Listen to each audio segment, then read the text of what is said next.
My name is Becky. I am somebody who's been around the table for a long time. And I'm excited to be talking with you all tonight. We are midway through our series called I Kissed Waiting Goodbye, where we're really taking on sex and relationships and the erotic and also the damage that church has often done in those spaces when we've been talking about them. I just have to start off today by giving massive props to Antonio's prayer. I feel like he preached my sermon and I'm done. So y'all have a couple more. Yeah, everybody's excited about that. And I really want to put a plug in for going back and revisiting other parts of this series because we've been kind of building on a theme, talking and touching on certain things. And if you missed things, it's not sequential, but it's really helpful to get in and understand some of the things that we've been addressing and bringing up. Today, I'm entitled my sermon, Singleness, Marriage, and a Lack of Imagination, because I get to come to you guys and talk about marriage and singleness, and I actually find this deeply ironic, deliciously ironic. I'm a single woman of a certain age who's never been in a serious relationship, and I have spent many years of my life in church being taught by married cis-het white men who got married when they were in their 20s about how to be a good single woman. And I've been over that for a long time. And I find it very fun that I now get to talk about marriage. So this is going to be fun. But I digress. The other thing that I found really difficult in this moment was to figure out exactly what to encompass in this space, because there are so many things that we could talk about. We could really focus on how purity culture has messed us up, both in how we do marriage and live marriage and are sexual in marriage, and also how we are single and are sexual beings as single people. That's not what I'm going to talk about today. So I'm going to give you some recommendations. There are a couple great books that are going to come up on the screen really soon by Tina Shermer Sellers and Sheila Gregoire. If you want to go deeper into this, here are some good places to start. I'll also put a plug in for the book Come As You Are, which has some really good conversations about revs and breaks and helps you understand your body. So anyway, I'm not going to talk about that today, but there are some resources for you. I also could talk about a number of different things. We could talk about the conflagration of white supremacy and colonialism with purity culture and how that reflects into marriage. It's also another conversation. Maybe not the conversation that I should be having with people, but I think it's really important to be having. We could also be having a conversation about what biblical marriage actually is. I mean, have you seriously read the Bible anytime soon? Because we have this theology about biblical marriage that's based on a book that says a lot of figures of faith were polygamists. There was a lot of conversation around marriage for land contracts and inheritance. There was a number of people who got married to somebody and then got the use of the handmaiden too, and that was really fun. Or we could be like King Solomon, who had 700 wives and 300 concubines. Is that biblical marriage? Or, listening to the New Testament, we could talk about Paul's, look, if you burn with lust, then you should just get married and get it over with. Or we could talk about theologies around headship or metaphors for Christ and the church. I feel like if I would start to talk about all of these things, unpack them and get into them, we would be here for a week-long seminar. And none of you all signed up for that today. So I'm not going to talk about that either. So lucky you all. I'm going to instead talk about more of a framework about how we perceive God and how that influences how we see marriage and singleness. I'm going to look and examine this sort of binary tradition and framework that we've been handed and how it damages ourselves and damages our lives together. And think about how we can do a different kind of common life when we center our community around the liberation of Christ, the liberating body of Christ. So to get us started, I'm going to talk about my romance novel consumption. In 2019, as you can see on a graph that's going to show up in a minute, about 23% of the books I read that year were ones in the romance genre. About 33 out of 139 books that I read. Now, romance is a specific genre. I'm not talking about like a novel that has a happy romance story in it. I'm talking about the specific genre of romance where you know the predictableness of it. Like there's relationships, there's like weird things that are happening, there's attraction, and in about Act 3, there is conflict, and you think, oh no, are they going to break up? They get back together, happy days, and end. And it was about 23% of my reading pre-pandemic. But as you can see, in 2020, that started rising. 41 novels out of 130, or about 32%, ended up being romance novels. And by 2021, a full 52% of my books were romance novels. And even this year, it still remains my number one category. I'm on track, having read 29 so far, and it is just the beginning of July. Now, I'm going to be honest. Many of these books that I read, I roll my eyes out at. It takes such a lot for me to give a thumbs up to a romance novel, despite the fact that I read so many. My critiques can be anything from, oh goodness, that was so out of character, to that is a conflated situation that wouldn't really happen in real life, or honestly, the way I respond to most Colleen Hoover novels, no shade to you if you love them, but I'm like, step away from the hot person and get thee to a therapist. I often have nobody is that horny, or maybe that is deeply, deeply problematic in relationship actions. But often I find myself really critiquing romance novels because of the lack of representation. I don't often see myself in a romance novel. And there's been a lot of strides on that over the last number of years, especially the last 5 to 10 years.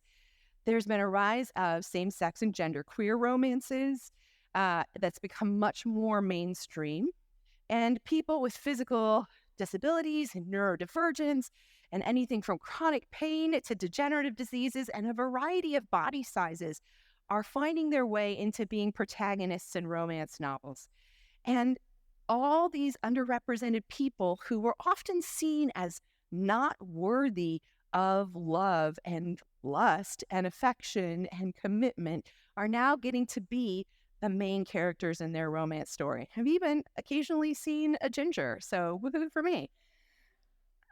One of the things that I love about it is that some of the conflicts that come in those romances are less conflated and more about real situations, like navigating body image or navigating how to care for oneself and be independent, but also share in whatever the load is that you've got with somebody who cares about you. And recently I've been reading a number of books by an author named Chloe Lise, who also herself is neurodivergent, and she works really hard to put representation in her novels.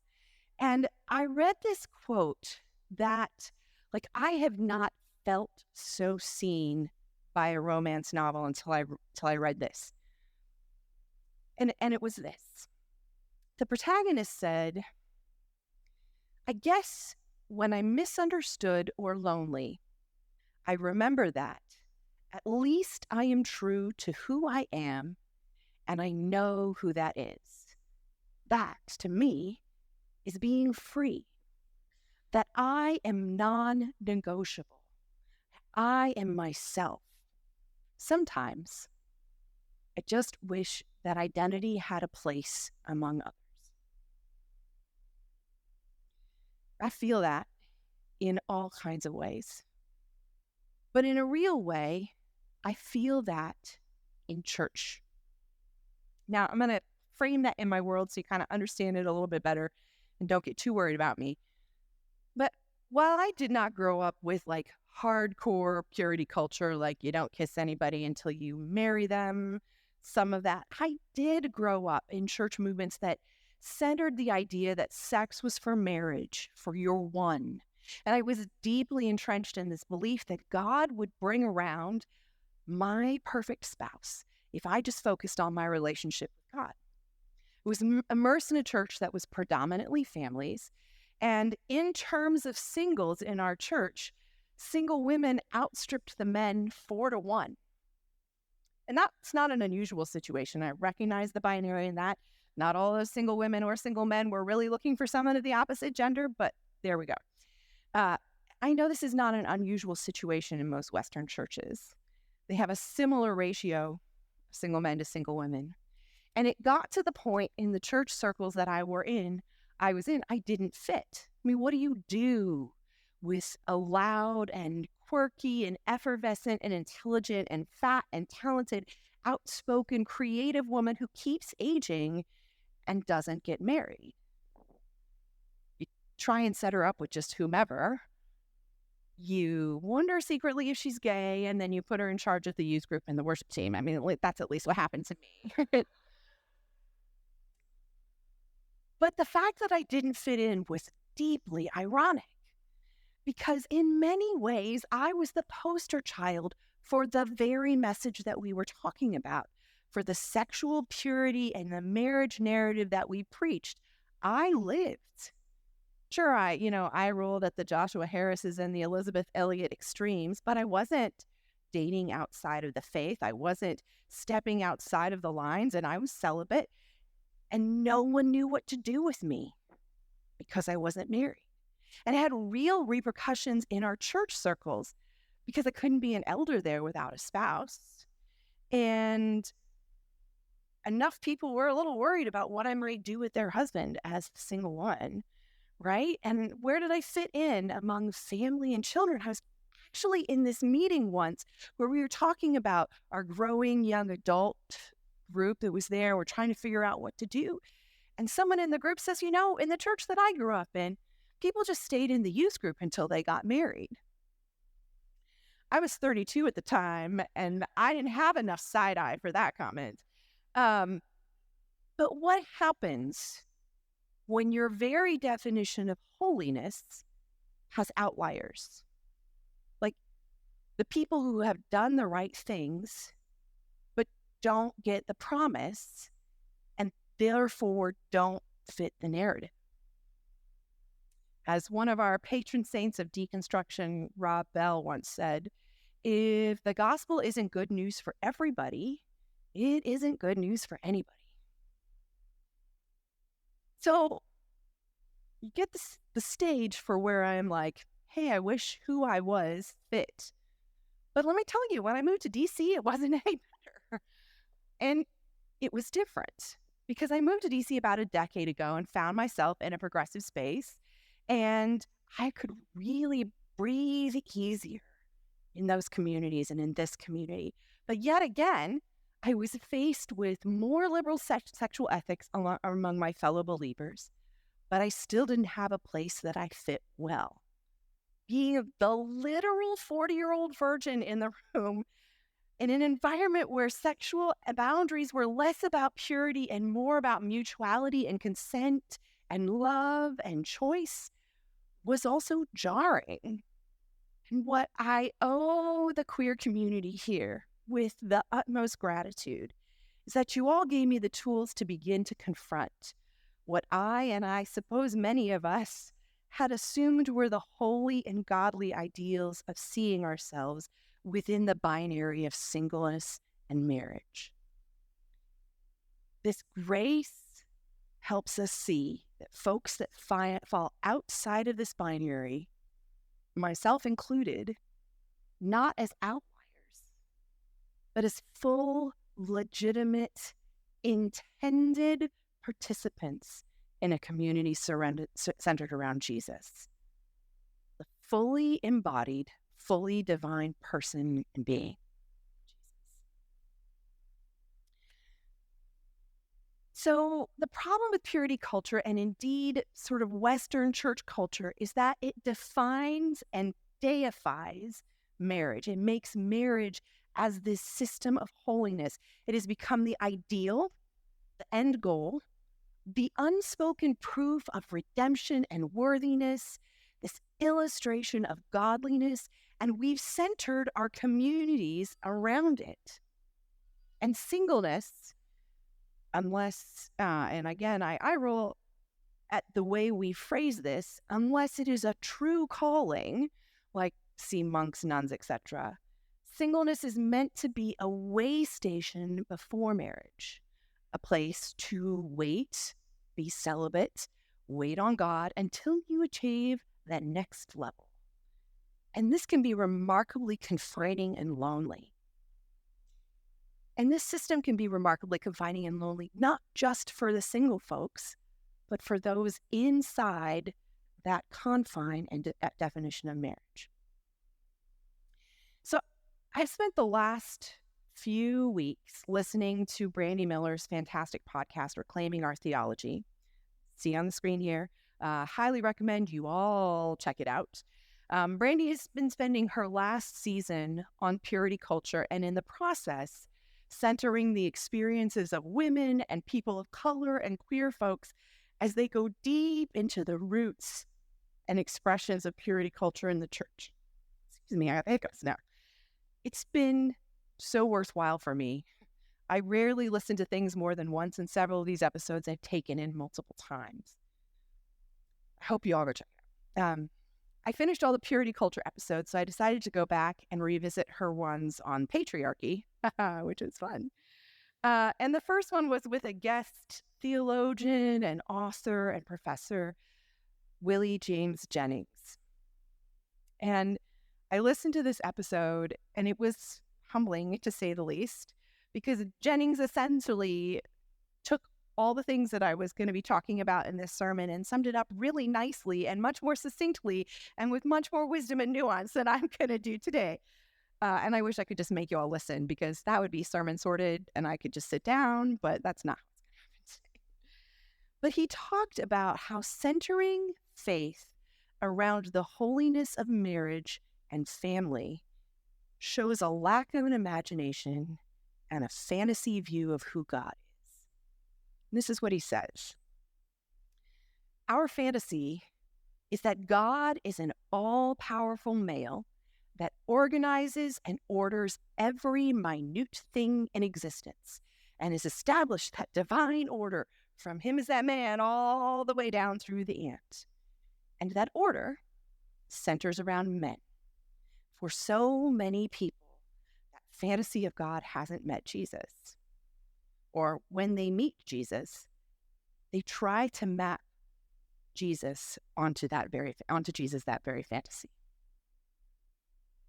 It's talked about how we are invested in this fantasy of an all-powerful male being who structures the universe in his image, including turning Jesus into a very manly man, defending this divine order.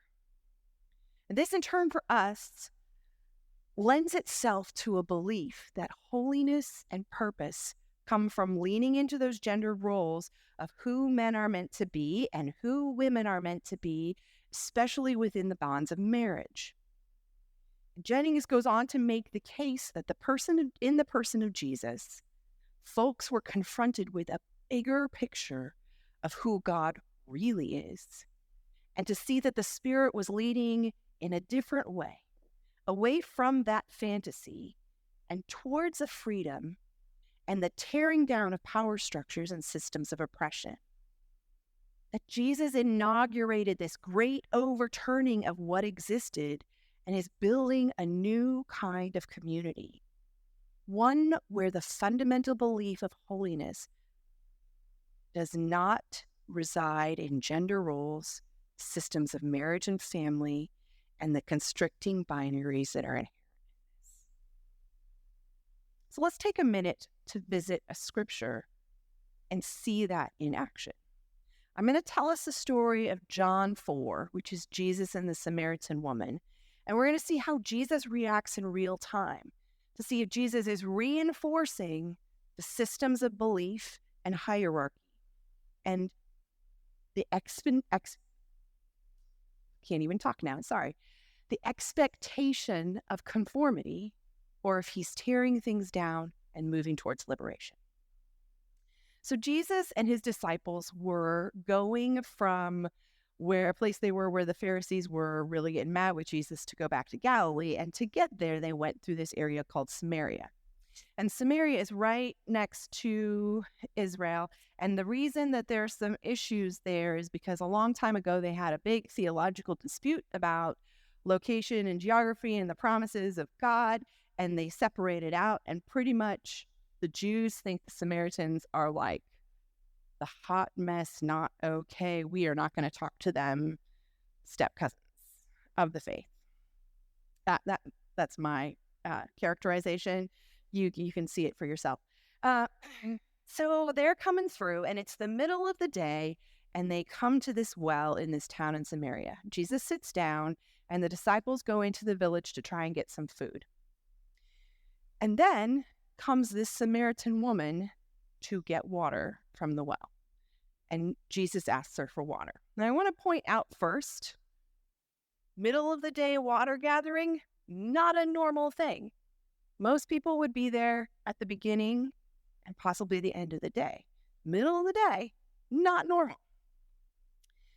So she comes in and Jesus says, "Hey, could you get me something to drink?" And immediately she sets up a boundary between her. It's like, you are a Jew, I am a Samaritan. Y'all don't talk to me. Like, this is not how we're supposed to be. You see me as less than.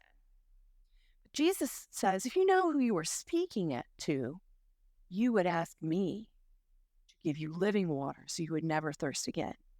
She kind of gets in a little bit of a theological conversation and things with him. And finally she says, look, if you can give me this water, please give it to me so I never have to come back to this well again. Jesus says to her, okay, go get your husband and come back, and I'll give this to you.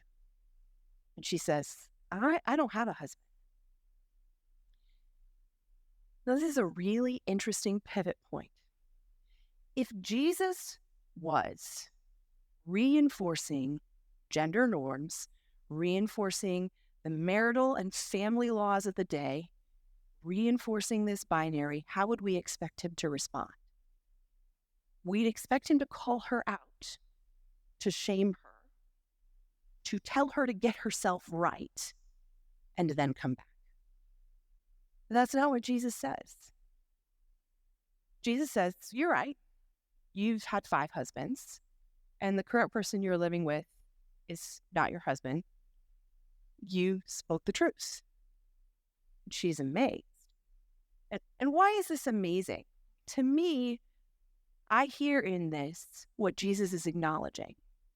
Because in that society, women don't really generally get the option to divorce. They don't get the option. But a man can set a woman aside. So he says, you've been married 5 times.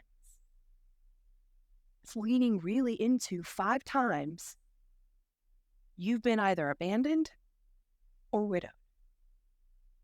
And now the current person you're with does not see enough worth in you to actually marry you. And you, who has no standing economically in the society and cannot support herself, has to be in this relationship in order to survive.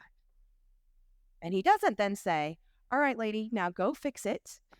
Bring the guy here and I will tell him to marry you. None of that. He says, you told me the truth.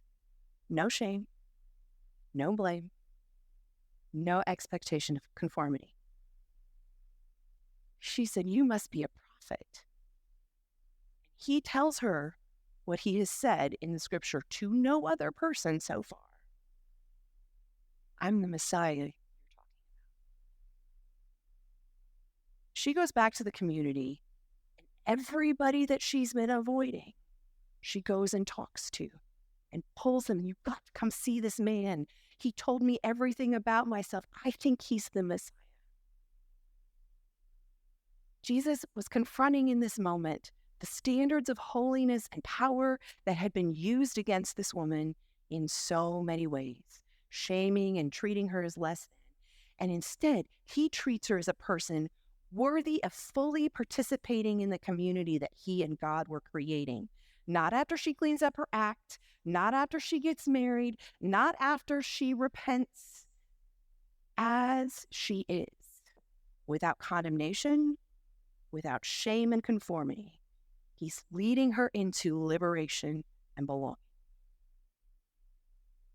But unfortunately, even though we have so many examples of things like this, where the very model of God in the flesh is demonstrating the breaking down of these beliefs and the building of a new community that is challenging systems of power. After the first few hundred years, even the early church, and even during the first few hundred years, the early church found it difficult to live this challenge out. And today we find ourselves more bound to this binary ideal and gendered fantasy of God than the possibility of the new, because of the power and the appearance of safety that affords. We come by this honestly, as church for millennia has actually been the system of power and control. And one might argue, like, ever since it became synonymous with empire, the Roman Empire, the very empire the early church once confronted and was persecuted against, we have been one of power and control. Why is this? I'm going to go back to Willie James Jennings, because he notes that this gendered fantasy of who God is and how God acts and what God prioritizes is super easy to marry to faith and social structures that entrench systems of power and control. Without trying too hard, we begin to imagine redemption and salvation within these same rigid structures. Jennings says, what does the saved life look like? It's tied to a certain vision of masculinity and gender and sexuality, and anything other than that doesn't feel like salvation or redemption. Our imagination fails. So it makes sense to a lot of people to think of the very foundation of society as something called the family.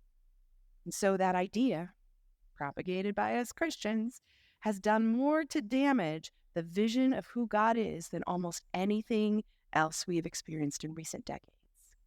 There are so many Christians that don't know to think of life together apart from the utter glorification of something called the family and making that the very center of what redeemed life looks like. Heterosexual relationship with 2.5 kids, dogs, a lawn, a nice house, that this is the beginning of the saved life. Who we think God is, our fantasy or our ideal of God, turns marriage and family into the map of redemption and holiness. And this is not healthy for any of us, married or not. But let's be real, the damage that this can cause hasn't stopped us from buying into this fantasy or inflicting it on others around us. Foundational mythology puts us into really rigid frameworks. You can be one or the other, married or single, and it defines the roles we're meant to fulfill in community. It defines maturity levels. It defines purpose, our roles of who and how men are meant to be, and who and how women are meant to be, and the function of marriage, and the function of marriage as a reflection of Christ and the church. It affects purpose. You were either married or on the road to being married, and there's an entire church industrial complex built up around how to be a good wife, good husband, find a godly spouse. God knows I spent a lot of money on that. Being godly parents, and yet this vision is so incomplete. About 17 or 18 years ago, I was at a church in the UK with my brother. It turned out it was Mothering Sunday, which is their equivalent of Mother's Day. And had I known that, would not have been there, but that's a whole other sermon. And in that, the unsurprisingly white, married, cishet man was teaching all of us on womanhood and motherhood. And he said this. He said that the number one calling on a woman's life was to pastor her own children. Now, you can imagine me silently seething in my seat and looking back, like, this has been one of those things in my life that I deeply regret. I deeply regret not standing up and walking out. I deeply regret not standing up and saying no and walking out.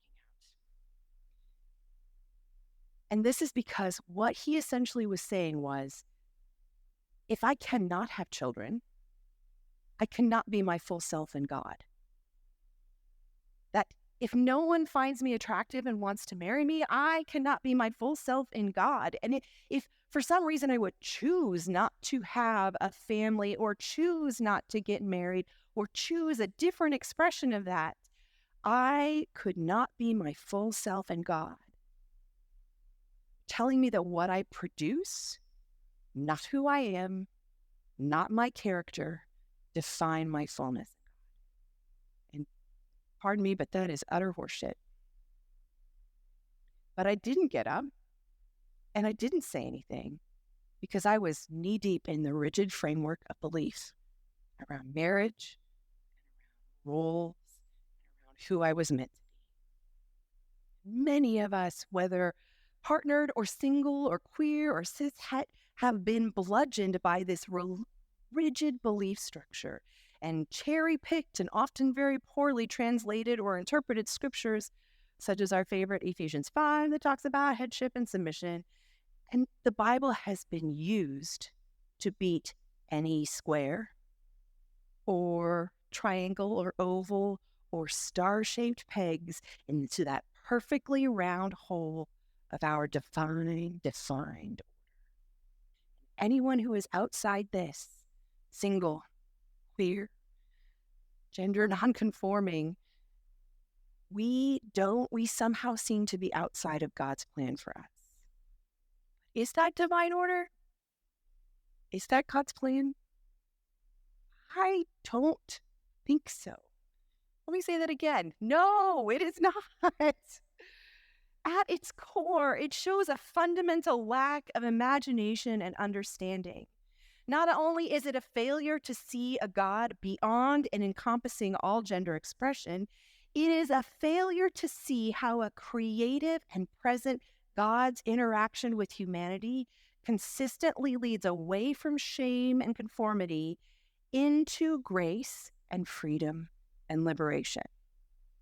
I'm going to say that one more time. I don't normally do this in a sermon, but it is a failure to see how a creative and present God's interaction with humanity consistently leads away from shame and conformity and into grace and freedom and liberation.